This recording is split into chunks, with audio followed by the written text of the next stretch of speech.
Gente, shalom, bom início de tarde. Hoje é o nosso 17º dia dessa contagem, né? E estamos ainda no espírito de entendimento. E hoje nós compartilhamos na nossa rede social Isaías 29, verso 27. Vou fazer essa leitura, depois nós vamos contextualizar. Deixa eu só dar uma olhada aqui, 29 e 24, né? É o final desse capítulo 29. Que diz assim, gente: E os que eram de espírito virão a e os que erram de espírito, desculpa, virão até a ter entendimento. E os murmuradores hão de aceitar instrução. Só um minuto. Shalom, eu estou de férias e conheci vocês ontem. Bênção pura. Amém, mano. Shalom, meu amor Blenda.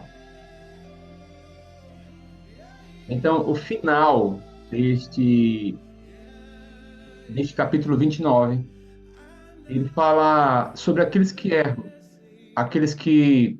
Essa palavra errar, na raiz, é tarra, que significa aqueles que vagueiam, perambulam, que estão desgarrados. São aqueles que vagueiam, aqueles que também se referem a esse contexto de erro, a embriaguez. E aí se refere ao pecado. Se refere, gente, também à confusão mental. Essa palavra errar, aqui ela se refere àqueles que estão desviados, àqueles que estão errantes, espiritualmente ou fisicamente, aqueles que desencadeiam pecados mentalmente alinhados totalmente à sua moral. Então, atrela esse versículo para você ter entendimento. Mesmo esses que erram de espírito, esses virão a ter entendimento, que é o discernimento, que é a compreensão. E os murmuradores, aqueles que caluniam, gente, aqueles que sussurram, aqueles que têm o veneno da serpente, mesmo estes hão de aceitar a instrução, que é o ensinamento, que é a capacidade de ensinar. Sabe aquelas pessoas, elas, uma hora ou outra, elas hão de aceitar. E aqui, para contextualizar, nesse capítulo todo do verso 29, ao nosso entendimento, porque nós estamos no contexto do espírito de entendimento. Quando você vai analisar o capítulo 29, você vê um convite para que, através do profeta Isaías, ele trazendo um entendimento, e ele traz esse contexto para adentrar as profundezas, gente, da revelação. Essa revelação que se atrela a três contextos: aos apóstolos, aos profetas e aos mestres. Essa revelação profunda que vem por meio da profecia. E esse capítulo ele mostra a situação espiritual de Jerusalém. E aqui o profeta Isaías ele faz uma denúncia da hipocrisia, que é, gente, a hipocrisia religiosa. A hipocrisia religiosa, a idolatria, ela causa, gente, a cegueira espiritual. E essa cegueira espiritual é o que assolava a nação de Israel nesta época. E aqui ele começa a descrever. Israel, ela passa a ser chamada de Ariel. E você vai observar quando nós formos trazendo os versículos e traçando isso. diante do entendimento desse capítulo. Ele faz uma metáfora, e aí ele sugere que essa cidade seja voltada para o eterno, porque o coração está distante dele. Gente, por experiência própria, é tão profundo que hoje mesmo eu fiquei analisando, né? No meu consciente, na minha vida, certas coisas eu porventura achava, mas o coração engana. No mais profundo do meu ser, ele engana. E a gente precisa nos restaurar e nos redimir. Sempre. Sempre. Porque é diante disso que as promessas do Eterno, elas vão restaurando a nossa vida. E aí traz redenção, o que ocasionou para Israel. É pastor, e aí vem a redenção do Senhor. Você vai observar, nós vamos começar essas leituras agora, que está em Isaías 29, do verso 1 ao 4, que diz: Ai da lareira de Deus, cidade lareira de Deus, em que Davi assentou o seu arraial. Acrescentai ano a ano, deixai as festas que completem o seu ciclo, e então porei a lareira de Deus em aperto. E haverá pranto e lamentação, e ela será para mim verdadeira lareira de Deus. Acamparei ao redor de ti, cercar-te-ei com baluartes, e levantarei tranqueiras contra ti. Então, lançada por terra, do chão falarás, e do pó sairá afogada a tua fala. Subirá da terra a tua voz como a de um fantasma, como um cochicho, a tua fala desde o pó. Eita glória! O juízo do Eterno sobre essa lareira, a cidade hipócrita, em que o Senhor trará a aflição, a lareira ou Ariel. Jerusalém, gente, ela era conhecida como o altar do Eterno. Imaginem a magnitude dessa cidade. E aí o coração estava distante do Criador. Gente, esse é o ponto da nossa vida o tempo todo. Nós somos espiritualmente muito evidente essa Jerusalém, essa Israel. E aí é que está o nosso coração, né? O nosso coração. O nosso coração, ele se baseia em um contexto enganoso. E aqui está toda a estrutura dessa cidade. Agora aqui somos nós, a representação. Então, a minha e a tua, seja a batalha, ela está aqui, no selar do seu coração. O nosso coração, ele pulsa aqui geneticamente o sangue, e o sangue, ele percorre gerações, é o geracional. Então, o engano geracional que faz com que nós, conscientemente, nós achamos que está tudo bem, porém, na corrente sanguínea, no nosso geracional, não está. Ainda há iniquidades, ainda há contextos para limpar, para tirar esse coração enganoso. E aí, voltando para Israel, que é o mesmo paralelo das nossas vidas. Estar distante do Senhor. Às vezes nós achamos que nós não estamos distante do Senhor. Porém, o nosso coração ele é enganoso. E aqui está a dinâmica. Algo atemporal. Você já imaginou, o qual eu também conheço e você conhece, pessoas extremamente religiosas? E essas pessoas extremamente religiosas, elas encobrem muitas coisas. Elas vivem com falta de sinceridade. E no seu cantinho, não há um compromisso com Deus em plenitude. Por quê, gente?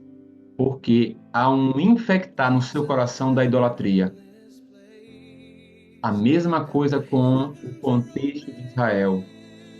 Fez com que, através da idolatria, os seus inimigos começassem a o quê? A cercar. É onde aqui acontece. Quando a idolatria vem infectar o coração, aqui os inimigos começam a circular. O que é aqui agora, gente? O coração começa a sitiar. E o nosso coração, dando um paralelo com Israel, começa a viver uma opressão. Israel, por isso estava. Isaías 29 falando, gente. É porque eu estou fazendo paralelo. Abatida, humilhada, estava prestes a ser devorada por um leão maligno. E aqui vai para a nossa vida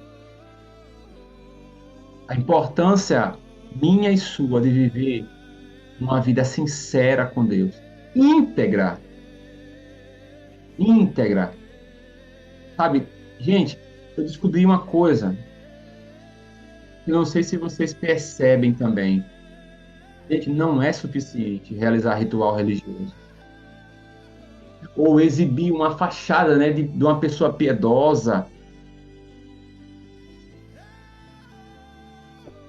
sabe? Quanto tempo nós vivemos essa fachada? Essa falsa religião, essa falsa pregação, sabe? Essa falsa sinceridade. Até quando esconder quem nós somos? Será que nós não percebemos que não conseguimos esconder nada para Deus? Uma fachada falsa da nossa vida. Para mim, não. Esse evangelho não funciona. Porque o nosso coração precisa ser verdadeiro e voltado para Ele, gente. Uma adoração genuína.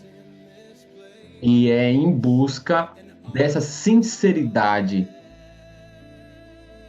E é aqui que nós precisamos do espírito de entendimento. É Ele que vai nos fazer refletir. Pera, a minha vida. Pera, Israel. Pera, Jerusalém. E aí nós somos desafiados a examinar os nossos próprios corações. Quem aqui nunca fez algo e depois veio um peso, discerniu algo depois de ter feito? Espera, eu errei aqui. Veio um discernir. Eu errei aqui. Eu estou prestes a cair numa armadilha. Ou na armadilha da hipocrisia religiosa. E aqui você observa que Deus ele é paciente. Nesse capítulo 29 você vai observar que Deus é paciente. Ele está à disposição para nos perdoar. Assim como ele está para restaurar Israel, assim como é conosco. Mesmo tendo juízo, justiça, esperar sobre a tua vida, querido, querida. Esperança e misericórdia. Mas só que nós precisamos nos arrepender e ter uma vida sincera com Deus. Se você observar de Gênesis a Apocalipse, as subidas e descidas de Israel é como um pulsar de coração. Estou com Deus e aí decaio. Estou com Deus e aí essa mesma força. E nós precisamos, gente, viver realmente retos. Vou fazer a leitura do verso 5 em diante. Vocês estão entendendo? Mas a multidão dos teus inimigos será como o pó moído, e a multidão dos tiranos como a palha que voa. Dá-se a isto, e de repente, num instante, do Senhor dos Exércitos vem o castigo com trovões, com terremotos, grande estrondo, tufão de vento, tempestade e chamas devoradoras. Como sonho e visão noturna será a multidão de todas as nações que hão de pelejar contra a lareira de Deus. como também todos os que pelejaram contra ela e contra os seus baluartes e a puserem em aperto. Será também como o faminto que sonha que está a comer, mas acordando sente-se vazio, ou como o sequioso que sonha que está a beber, mas acordando sente-se desfalecido e sedento. Assim será toda a multidão das nações que pelejarem contra o monte de Sião. Eita glória! Ah, Israel, Israel, Israel. A cegueira espiritual de Israel, gente, faz com que Deus comece a trabalhar de forma misteriosa. E aqui você observa que uma coisa é tão notória e está na camada dos líderes espirituais de Israel aqui. Eles começam a ter a cegueira. Eles começam a ser cegos. E diante da cegueira espiritual, as pessoas também caminham diante disto. Porque a cegueira espiritual de Israel, que assolava a nação naquele momento, o povo estava adormecido, incapaz de discernir, de ter esse entendimento diante da vontade de Deus e de compreender, seja das vontades dos seus caminhos. Quando você observa o verso 11, observa o verso 11, gente. Toda visão já se vos tornou como as palavras de um livro selado, que se dá ao que sabe ler, dizendo: lê isto, peço-te. E ele responde: não posso, porque está selado. Esse versículo é tão incrível, que aqui faz como se fosse algo tão poderoso, que aqui descreve uma incapacidade do povo de Israel de entender as revelações de Deus. Era como se Deus estivesse falando, gente, por eles, né? Por meio de um livro. Mas as palavras estavam seladas e inacessíveis. É o que acontece, gente, na cegueira espiritual. O livro das revelações do Eterno, ele é selado. Muitas pessoas estão vivendo nessa cegueira espiritual. Porque a cegueira espiritual, gente, é o resultado de um povo que não ouve e não obedece às palavras do Eterno. Um povo que está afastado do Senhor. E por causa de tudo isso, a revelação divina do Senhor, ela é selada por conta da própria resistência e obstinação. O coração obstinado. E aí eles entram onde? Em um ambiente espiritual de adormecimento. E eles ficam sem entender a profundidade de tudo aquilo que o Eterno quer sobre a sua vida. Se sentem perdidos, gente. Nós trabalhamos essa semana esse contexto da cegueira. O contexto de Paulo. Estamos passando por um caminho de entendimento onde que a cegueira está sendo retirada. Está sendo limpo algo do nosso ser, seja no espírito, na alma e no corpo. Quem está conosco sabe do que nós estamos nos alinhando. Mas aqui também aponta para os líderes espirituais. Eram eles os culpados grandemente por essa cegueira. A cegueira que está, digamos que no contexto hoje, do ambiente da igreja em si. Eles eram os responsáveis por ensinar o povo, mas eles falharam em transmitir essa compreensão genuína da vontade do Eterno. E eles fizeram o quê, gente? Quando você vai olhar, eles simplesmente se apegaram a rituais, tradições, onde que tudo isso era vazio. vazio. Vocês já viram essa mensagem grandiosa de Isaías 29? Vocês podem não estar assimilando esse capítulo, mas vocês já ouviram falar dessa frase quando fala: é um povo que apenas me honra, ou que honra a Deus apenas, com lábios, mas os seus corações estão distantes dele. Só oferecem sacrifício, gente, e adoração, como se fosse algo mecânico, sabe? Ah, eu vou à igreja hoje, ah, e não sei o que, algo mecânico, não é algo verdadeiro. Quando algo na tua vida, até vocês que estão conosco, seja no ministério, seja em tempos e estações, quando ficar mecânico algo, tem alguma coisa errada contigo. Tem uma infecção de religiosidade. Quando aquele amor, quando aquele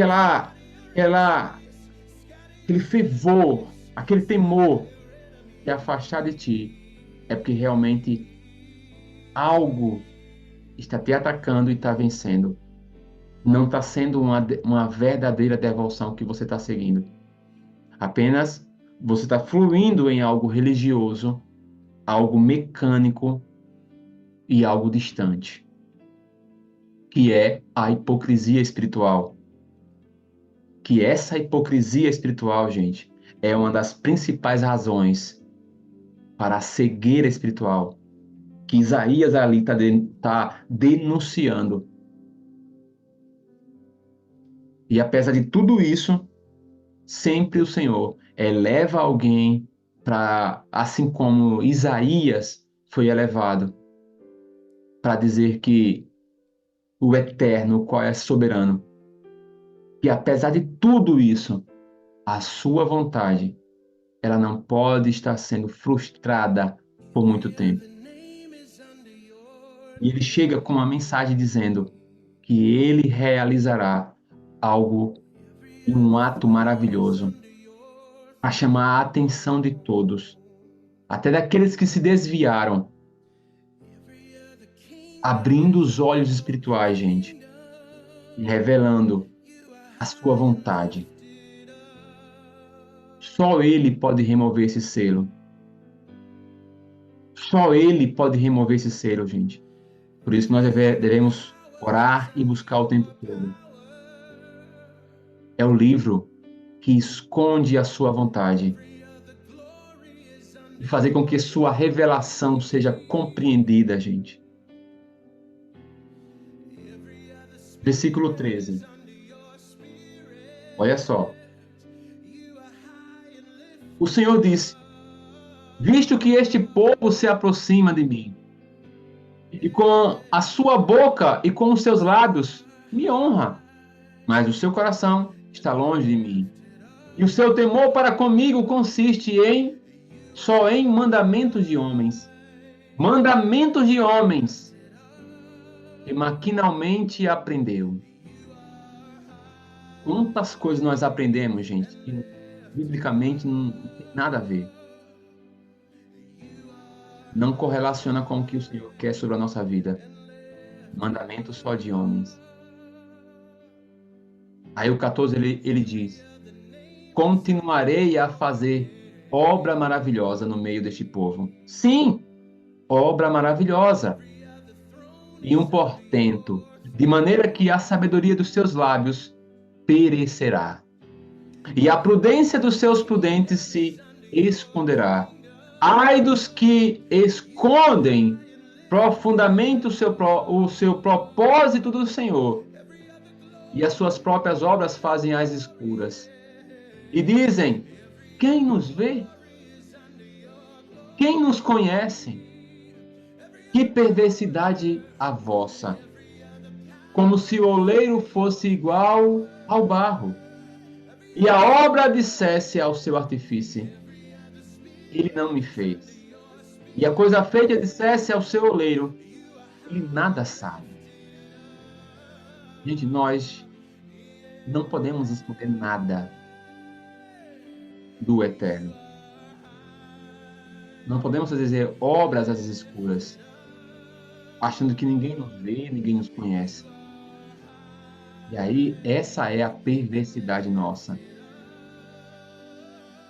Quando nós nos comparamos ao Eterno, o barro ao oleiro, uma adoração superficial. Mas nós precisamos entender que aqui existe uma promessa de restauração na transformação do coração humano, que é o que o Eterno anseia. E essa adoração brote em um compromisso realmente sensível, íntimo e sincero, gente. A nossa primeira transformação é sincera do nosso interior, porque nós não conseguimos esconder nada do Eterno.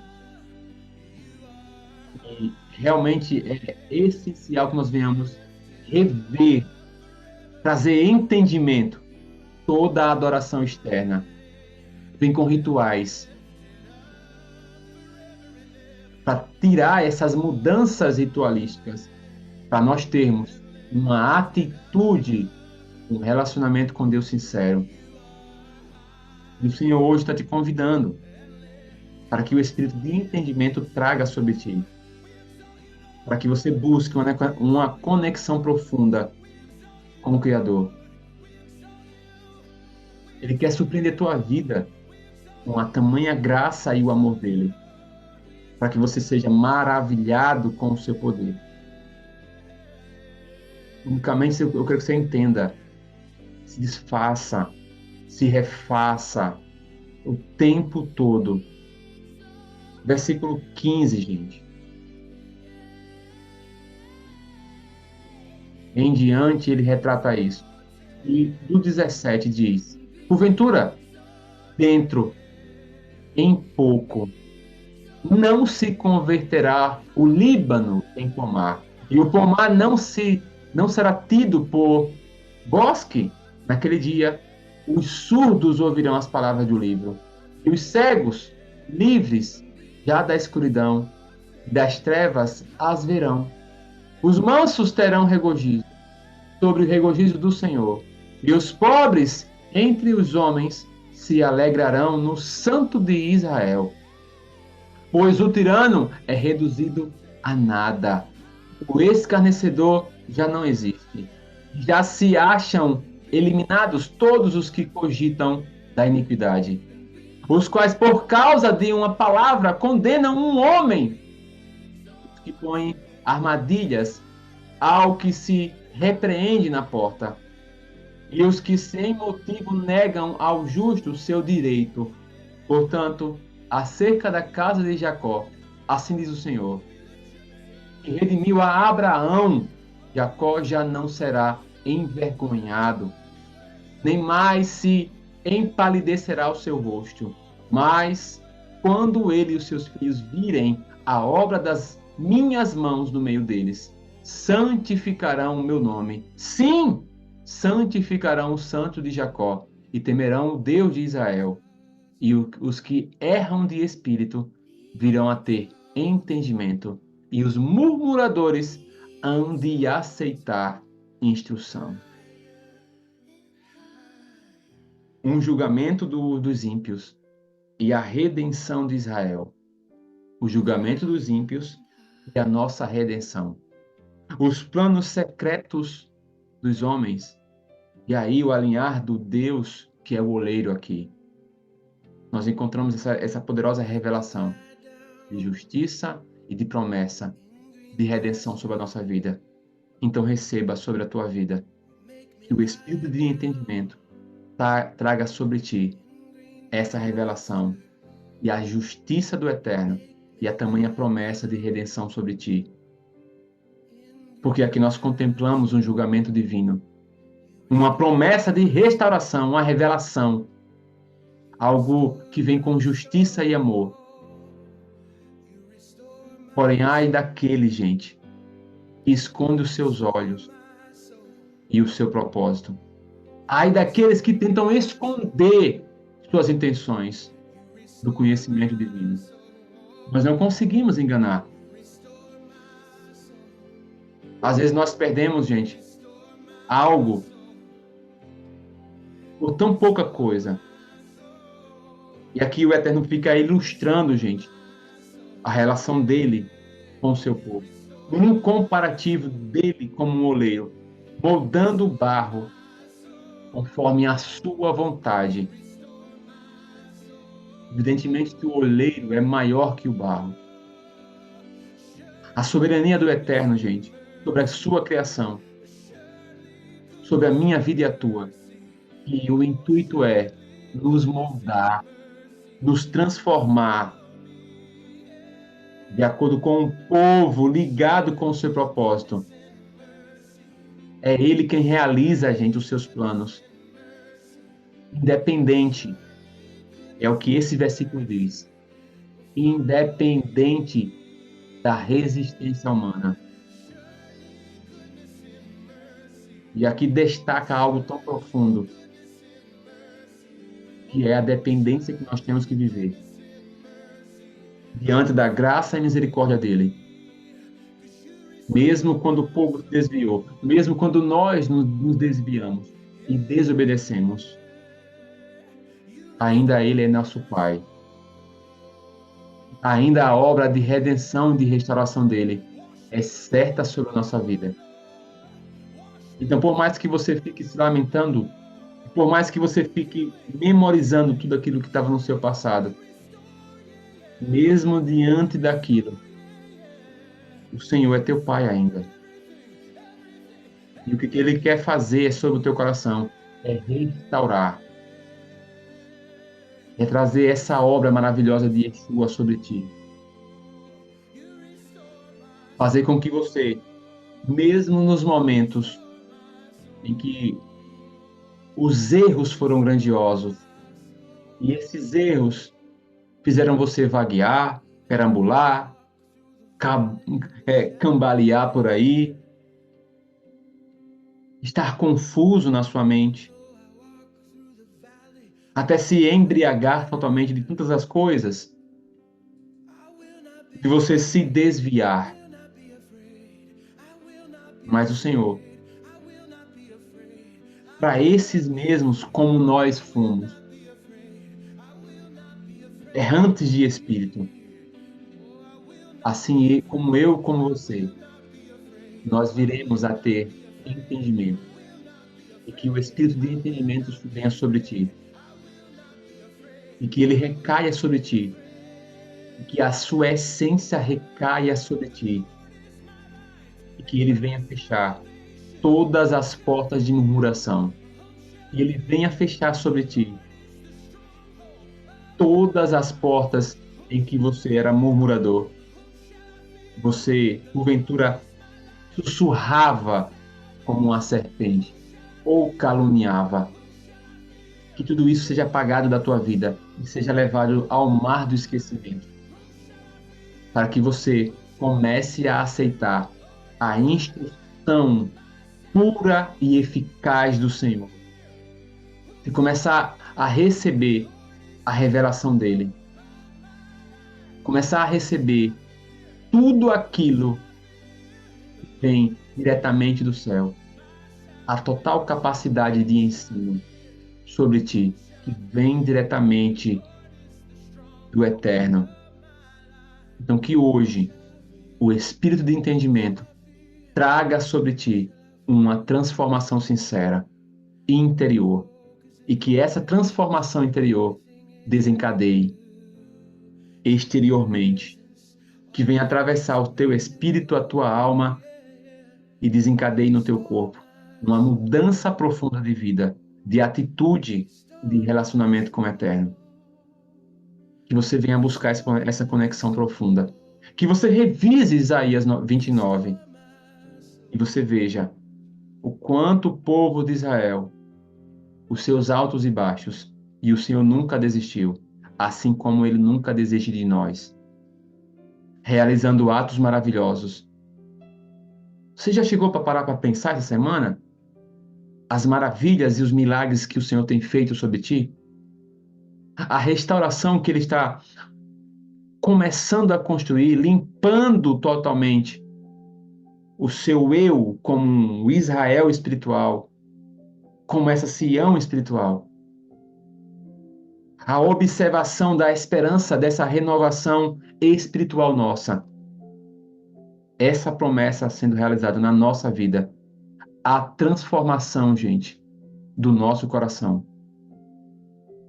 Então que em ti comece a ansiar essa adoração, que venha começar a brotar. Nós estamos na primavera, gente. Que nós tenhamos esse compromisso interior sincero. Que as chuvas, gente, da primavera comecem a tocar em cada um de vocês. Que a essência da alegria venha começar a molhar a cabeça e venha começar a descer sobre todo o seu corpo. Que essa sinceridade do Senhor, através da chuva, que é o Espírito Santo, ele desce como uma chuva, molhando e limpando, gente. Pai, nós nos apresentamos aqui hoje em sinceridade. Sabemos da exortação que foi linkada a Isaías. E hoje nós refletimos sobre isso. Erramos, murmuramos, até buscamos desistir, Pai, do nosso propósito. Até pegamos, Pai, tudo aquilo que o Senhor derramou sobre a nossa vida e dizemos: não, eu não quero isso. Eu não quero essa vida. Eu não quero me guiar desta forma. Mas mesmo assim, Senhor, Tu nos espera. Pai, hoje nós te pedimos, eu te peço, Pai, me perdoa. Perdoa-nos todas as vezes que nós rejeitamos os propósitos do Senhor sobre a nossa vida. Nos perdoa até pela nossa falta de entendimento, Pai. E hoje eu te peço que o espírito de entendimento recaia sobre nós como uma chuva grandiosa da primavera. Eu te peço humildemente, nessa finalização de mês que nós estamos, que o Senhor recaia sobre a nossa vida bênçãos sem medidas, as ativações de Judá. Nós já estamos com pés atrelados a Iá, Senhor, atrelados a uma tamanha revelação nova. Que o Senhor nos dê esse entendimento. Na camada de Issacar, Senhor, que a revelação profunda, que a cura e o milagre atrelado a Issacar recaia sobre nós. Que vocês vivam e iniciem uma semana de milagres. Que os milagres venham diante das maravilhosas realizações. Que as causas judiciais venham ser certificadas ao nosso favor. Que as bênçãos do Senhor, as negociações venham estar sendo desbrotadas ao nosso favor. Tudo aquilo que você está prestes a receber de notícia, que ela seja ao teu favor. Que a unção de Issacar recaia sobre ti. Que a revelação, que a cura, que o milagre, que o favor do Eterno venha sobre ti. Que nesse começo de tarde seja um grandioso começo das maravilhosas e grandiosidades, transformações e revelações dele sobre ti. Senhor, assim como o Senhor fez com que algo grandioso na boca viesse, queimando toda a iniquidade, recaia, Pai, essas brasas vivas do teu altar e venha tocar a nossa boca, para que nós venhamos ser, Pai, ousados para ti. Pai, queima a língua da serpente. Senhor, alinha o nosso coração. Nos molda com novas armaduras, Pai. Que todos tenhamos uma tarde abençoada nele. No nome poderoso de Yeshua.